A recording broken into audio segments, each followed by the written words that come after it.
cooking episode with me, K1, and it's always a pleasure having someone to cook with. Today we're going to be making puff puff and beans.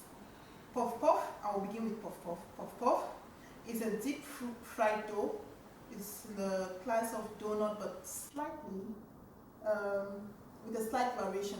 So I'm going to show you how to make the perfect puff puff, and we'll proceed to beans because in Cameroon we always combine the two. Something about that combo makes it just perfect. So we'll begin with the first thing, which is puff puff, and while our puff puff will be rising, we'll proceed to make the beans. With making the beans, so don't bother about all of this. We'll just concentrate with the puff puff. And with the puff puff, what we'll need like 6 cups of all-purpose flour. We're going to need 400 grams of sugar, or 1.5 cup if you prefer the measurements in cups.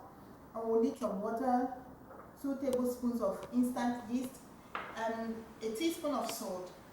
Basically, that's what you need. You can add some ginger flavor to it, or you can add nutmeg, make it flavorful if you prefer, but today I'll just stick with the basic recipe. The first thing, I'll just pour my water, and this water is slightly warm, lukewarm. It should not be hot, if not it will kill the yeast. You know, you can just test it with your hand, with your finger. It should be able to, you can move your finger in it and don't get burnt. And into my warm water, I'll just pour in instant yeast, and into that, sugar. And what we're going to do, we'll just keep this to rest for like 5 minutes. That's like proving the yeast, proving the yeast. We'll just let it stand for 5 minutes, and we'll proceed with the other ingredients. Our yeast is already, it shows that our yeast is active. We proved our yeast. So we'll proceed with putting in the salt. At this point, you can throw in your nutmeg, ginger, whatever flavor. And some people have an issue with using their hands in doing this. You can use a spatula, a wooden spoon, whatever you prefer, but because it's me, my hands go best. So you just add in the flour.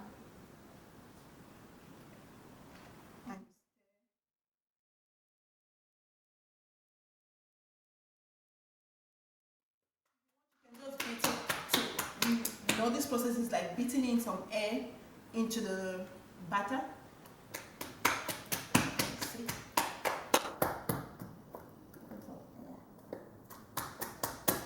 Just like that.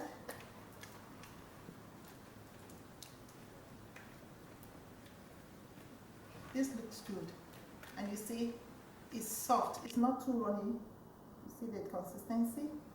That's what you want to get. Just that.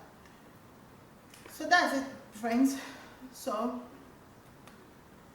I'm going to keep this, I'm going to cover it with a moist cloth and keep it in a warm environment to rise for 1 hour, minimum of 1 hour, because you want your puff to really.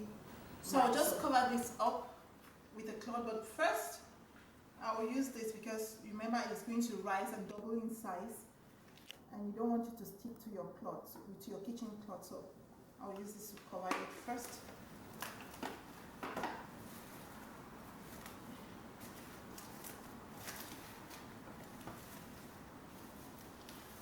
Then I'll use my cloth to put over it. Then into my oven. My oven is warm, not hot. It's warm just because I need the temperature to make the batter rise. So I'll see you again and we'll proceed with our puff puff. And I want to tell you something about puff puff, because you have people complaining that they tried your recipe and maybe they didn't get it right.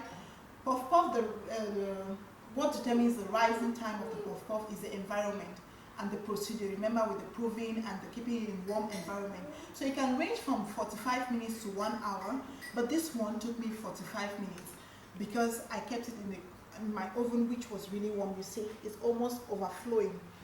That's what you want to get. You see all those bubbles. That shows that your puff puff really rose. If that's the right English word to use. So I will just do this with my fingers. And this is where many people find it difficult to grab this. I grab this, then In between the two fingers, I drop it into the oil. And I do it again. In between, just that. In between. Just like that. My oil is hot, in case I didn't tell you. In between my two fingers. The thumb and the, just like that. Just that.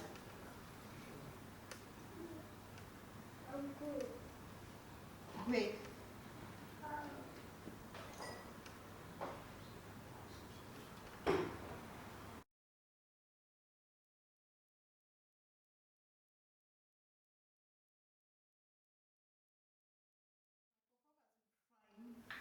And I think I have the right color.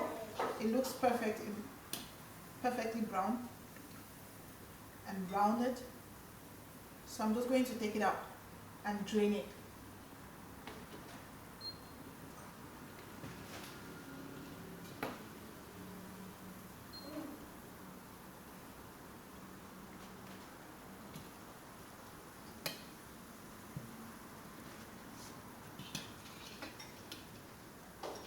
Sometimes you have those horns, but that's what happens in the kitchen. You can't have it all perfect. Great. That's it for our first batch, and I'll continue with frying the rest of the puff-puff.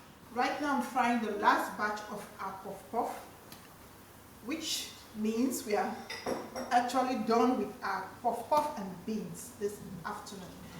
So I'm going to take this out, and we'll get to that very important moment when I have to taste the food.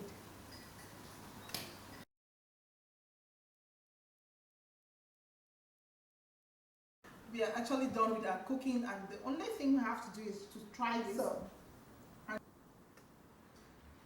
you can see that really soft.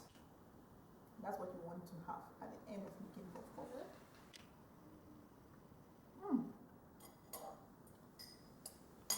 With some beans is a big deal. Something about this combination is just divine. Thank you so much for watching, and I'll leave you to discover the rest. And you can always check out the written recipe on my blog, k1sblog.com. You can like us on Facebook. You can follow us on Instagram, on Twitter, and on Pinterest. Thanks so much, and till I see you again, do stay blessed. Bye.